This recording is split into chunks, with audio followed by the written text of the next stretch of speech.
mereka. Iya, juga minyak dalam buli-buli mereka. Jadi minyak dalam buli-buli ini minyak persediaan.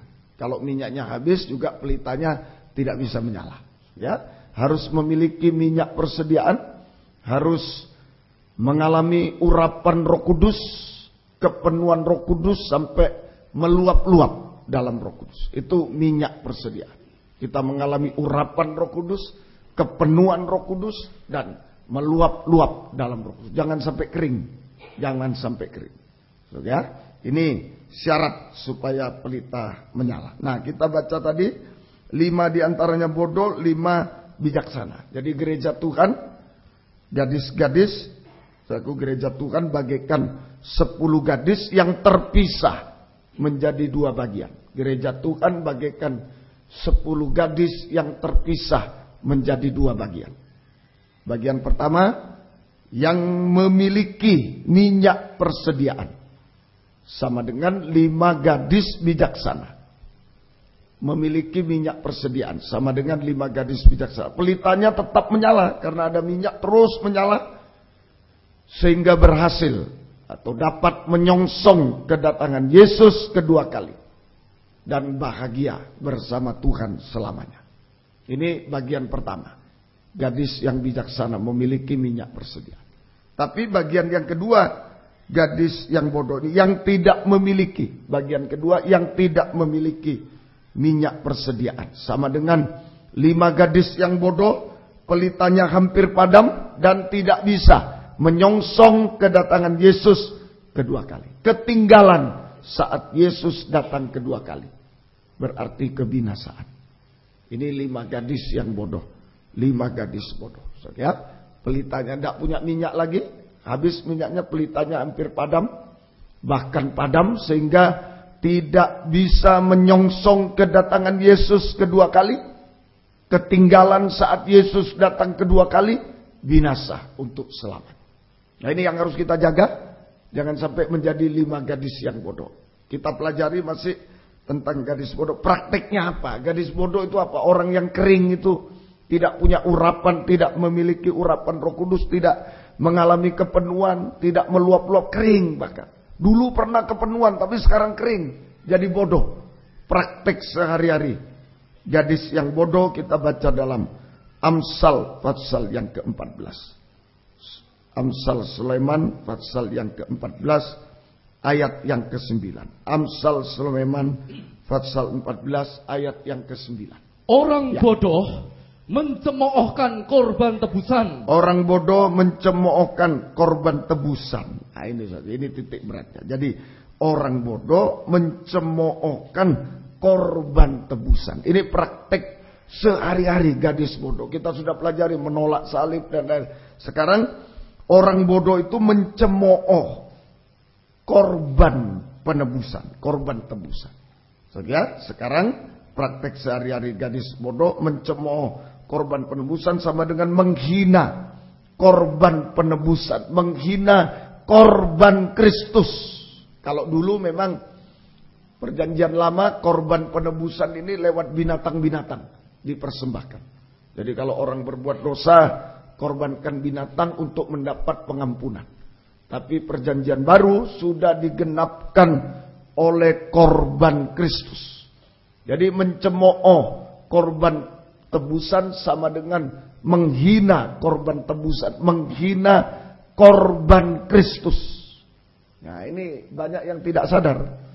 Sebagai hamba Tuhan, sebagai anak Tuhan, pelayan Tuhan, tapi jadi bodoh. Gak ada urapan, kering.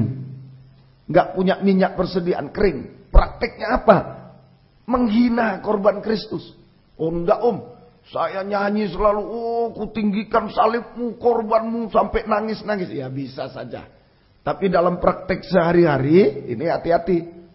Banyak yang menghina korban Kristus. Korban penebusan.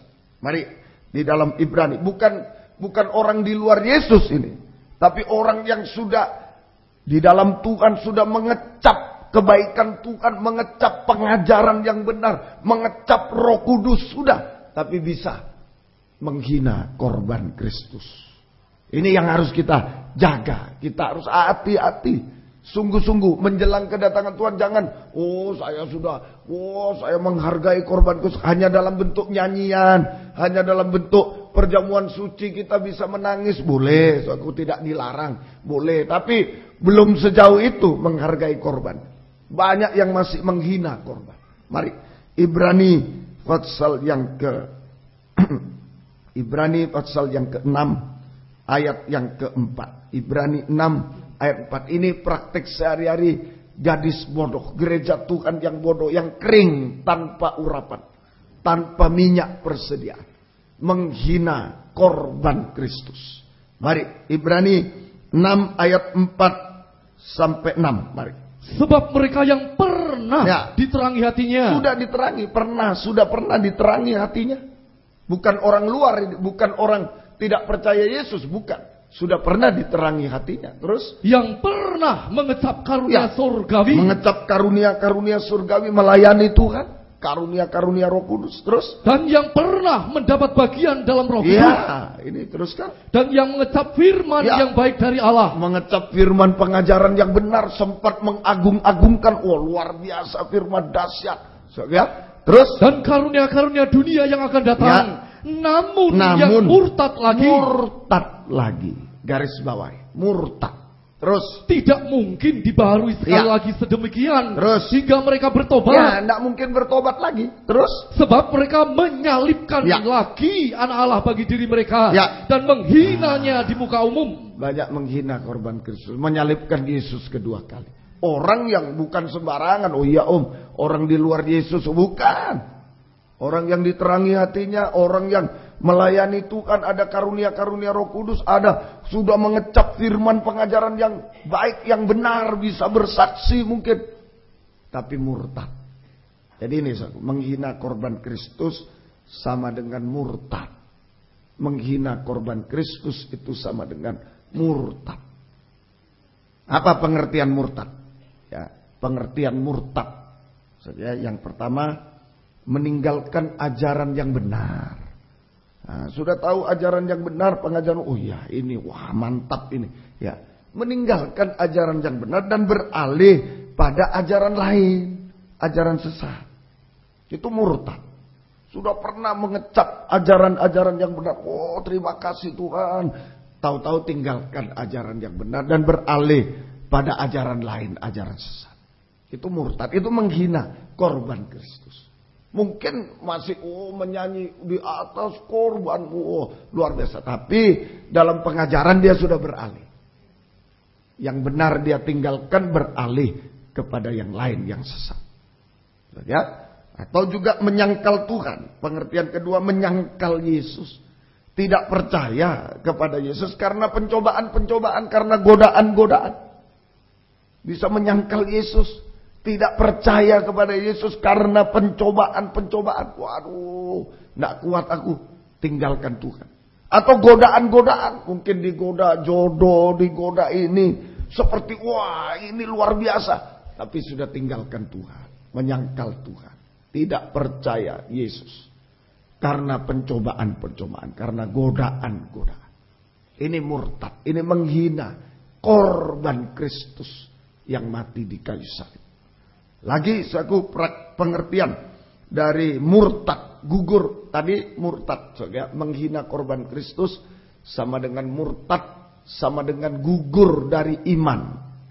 Itu artinya pertama, tinggalkan ajaran yang benar, beralih kepada yang lain, yang sesat. Tidak percaya Yesus, menyangkal Yesus, tidak percaya Yesus karena pencobaan-pencobaan atau godaan-godaan.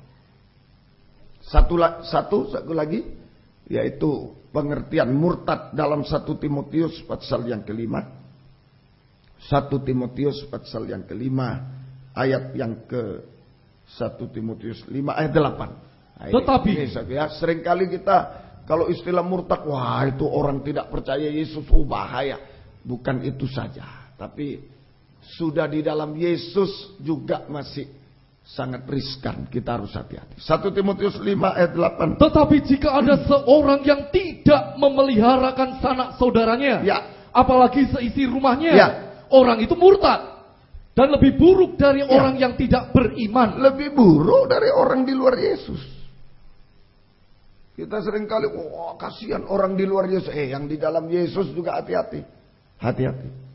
Kalau orang Kristen, hamba Tuhan, anak Tuhan, pelayan Tuhan, tidak memelihara sanak saudaranya, apalagi serumah, itu lebih buruk dari orang yang tidak percaya Yesus.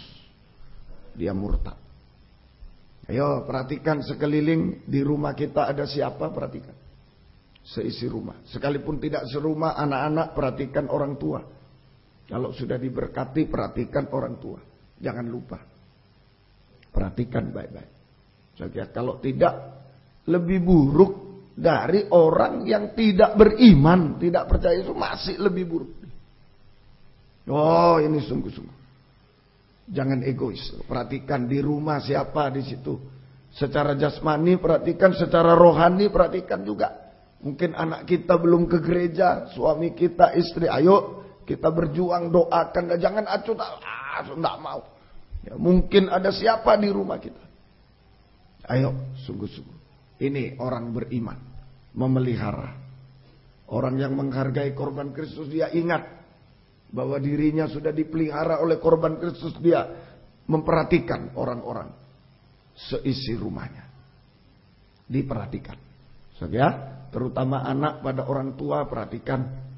Ya, perhatikan baik-baik. Kepada mertua perhatikan baik-baik. Ya, jangan sampai kita dicap murtad. Ya, lebih buruk dari orang-orang yang tidak beriman, yang tidak percaya Yesus. Semoga kita mengerti.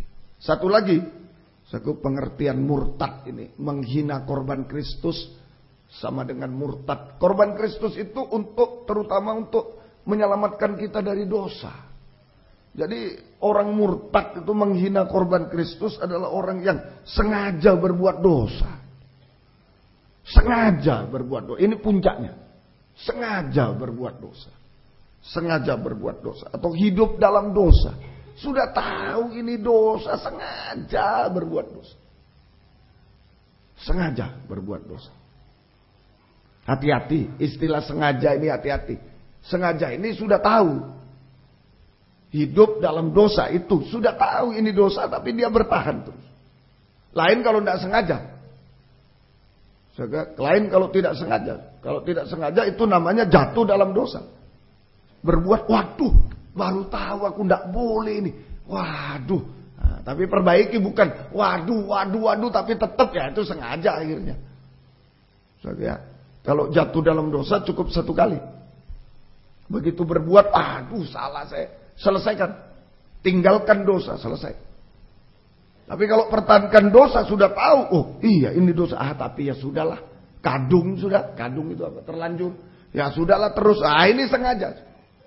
Sengaja berbuat dosa.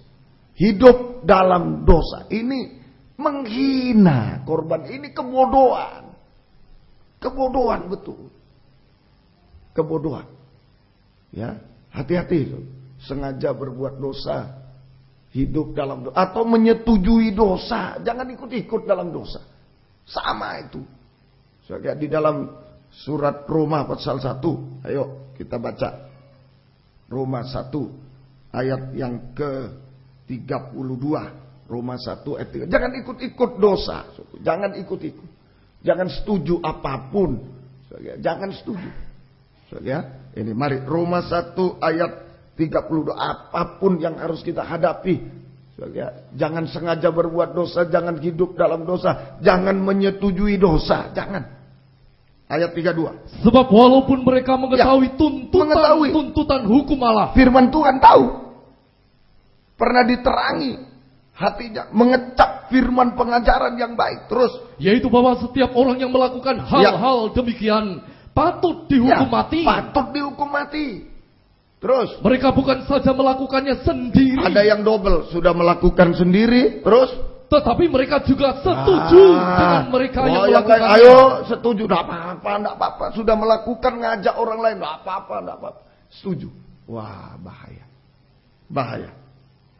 Ya. Hati-hati. Inilah.